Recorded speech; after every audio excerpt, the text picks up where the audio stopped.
ask the client for 6 little pictures, and I send them with all the paperwork to immigration, and apparently they're keeping at least one and making however it is they get it into the system, putting it into the system, and then putting one on the green card or the EAD. All right, so the person will put in the information about that, and here's what's going to happen. The picture's going to come up, and it has to be exactly the same picture, because you shouldn't be comparing. Whatever's on the green card should be exactly the same. So it shouldn't be a person on the green card with long hair and a person on the system with short hair where you have to compare, well, maybe they got a haircut. That shouldn't be the case. It should be identically the same picture. Now, if the person is sitting in front of you and they look nothing like either picture, you as an employer have a problem. What an attorney would probably advise you to do is not to hire the person if it's glaring, if it's obvious to you. If the person looks absolutely nothing like that picture. So when you have a picture, you have a little more safety against fraud. And a person, like if 2 people were using that green card, at some point the second person who it doesn't belong to is going to get caught at it. Okay. Oh, I can't go back. And if it doesn't match, if the picture doesn't match the green card, then the employer will have to answer, they'll be asked, does it match? And they'll have to answer no or cannot determine. And then they're going to get a TNC, tentative non-confirmation, because obviously there's a big problem.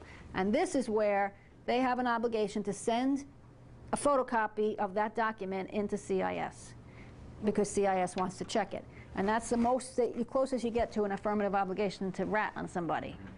And a lot of employers don't like that either. So I think you could see where there are problems with this system and why employers are very uncomfortable with it. And I think the biggest problem is that what used to be just sort of on paper and a private matter, absent an audit, is now part of a computer system. Okay. And then there are certain employer responsibilities. I think I've gone through most of them. I'm ahead of myself here. I'm ahead by 1 screen. Okay. You want me to go back? Sure, yeah. The first one is that they have to do E-Verify in 3 days, the same as the paper I-9. And even this is problematic, especially for employers that have high numbers of foreign nationals. So let's take CUNY, for example, has an enormous number of people with J visas. And a lot of times people with J visas don't have Social Security numbers, and you can't run E-Verify without the Social Security number. So at that point it becomes like a policy issue for the institution to decide. So in that case, CUNY just waits.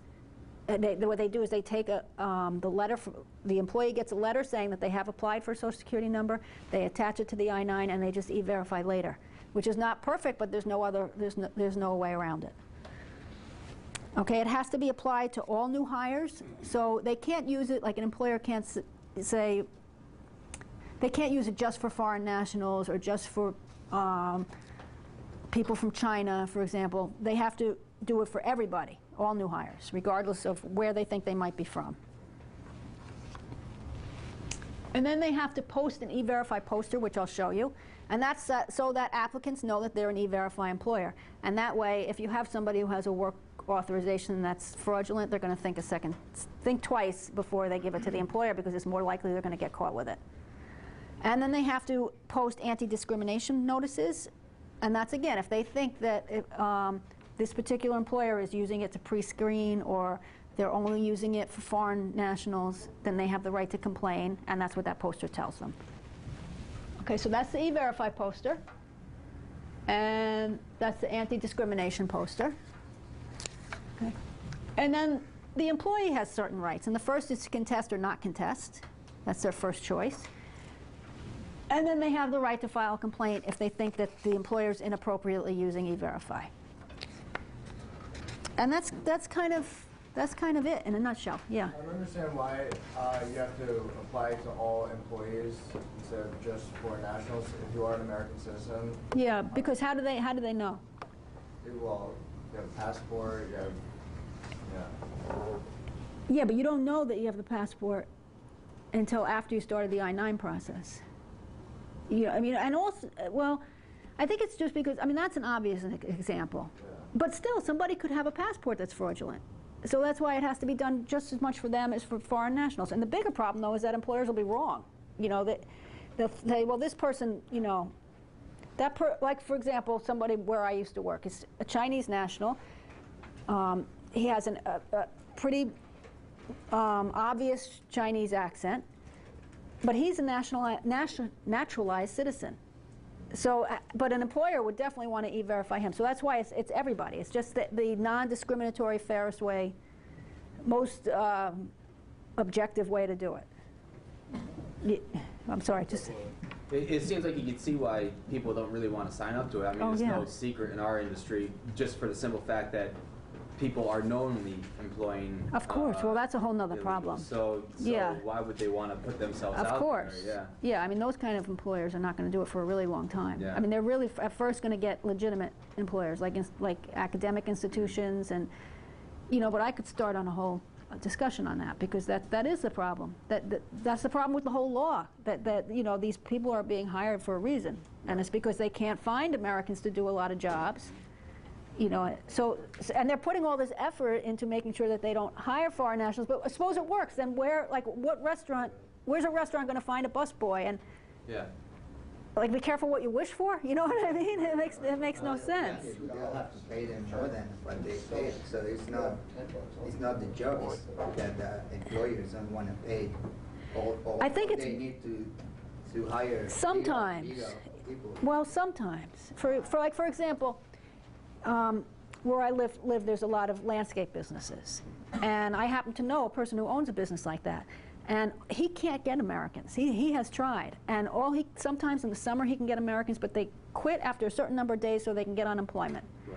And he has to pay like $12 an hour, even to the people that are illegal, just because that's the only way he can get the work. So it's a little of both. You know what I mean? It's certain jobs they really just can't get Americans. You know, I don't know how often it is that they're taking advantage, but that, you know, I don't have the statistics to back up. I just wonder, and this is kind of off topic, but how much money is actually invested into things like this, or Border Patrol, and then how much effort and money is actually invested into trying to resolve the fundamental problem? Yeah, you know? obviously. Yeah. But you know, but you're saying that to somebody. I mean, I have an opinion on this. You know, I have, but yeah. I mean, what about the money that goes into the fence? Right. How do they justify that? Yeah, and they still have the same problem, that employers are hiring these people because they can't find Americans to do the job. Right. So, yeah. Well, the question was, I think I missed it, what's the likely penalty going to be against the employer who discovers that maybe somebody that's working for them or has worked for them doesn't comply, but they continue to use it? Oh, it's large. It's But it's beyond. Do they have any extra vulnerability to an audit? Or is there a higher likelihood that someone's going to knock on their door, or is it just kind of like... You mean if they have one like that? You mean, and they find out that they have one unauthorized worker? You know, I'm not sure, because ICE is the agency that does that. Immigration Customs and Customs Enforcement. They're the ones who do like raids, when you hear about these raids. So I don't know how they pick particular employers. I don't know what their methodology is, but I would bet that having had an unauthorized worker deliberately like that is going to open up the door. What I'm getting at, though, is do you think this could potentially be used as a tool for that, or is going to be used as a focus? So Well, they swear that it's not. They say that CIS and ICE don't speak to each other. Right. So it's, you know, but you're hitting on all of the things that lawyers are concerned about. You know, like, because I go to like monthly meetings of the New Jersey chapter